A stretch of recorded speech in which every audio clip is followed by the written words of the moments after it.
ચાલુ વર્ષે ચોમાસાની શરૂઆતથી જ મહીસાગર જિલ્લાના તમામ 6 તાલુકાઓમાં સાર્વત્રિક વરસાદ થતાં જિલ્લામાં ખરીફ પાકના વાવેતરમાં વધારો થયો છે।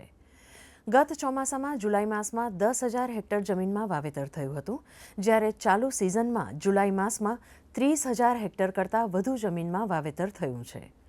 વાવણી લાયક વરસાદ થતાં ખેડૂતોએ આવનાર સમયમાં વધુ સારા વરસાદની આશાએ વાવેતર શરૂ કરી દીધું છે।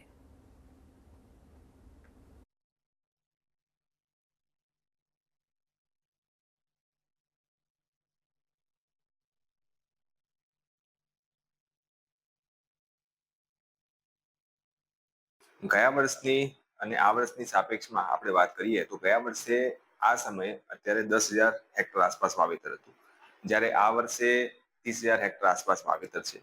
અને જેમ જેમ વરાપ થાય છે એમ એમ ખેડૂતોનું વાવેતર ચાલુ છે। ડાંગરની વાત કરીએ તો ડાંગરમાં જ્યારે વરસાદ આવ્યો ત્યારે ખેડૂતો જોડે ધરુવાળિયું તૈયાર નહોતું, પણ અત્યારે હવે ખેડૂતોને ધરુવાળિયું પણ તૈયાર થઈ ગયેલું છે અને હાલમાં ખેડૂતોએ ડાંગરની વાવણી પણ ચાલુ કરી દીધી છે।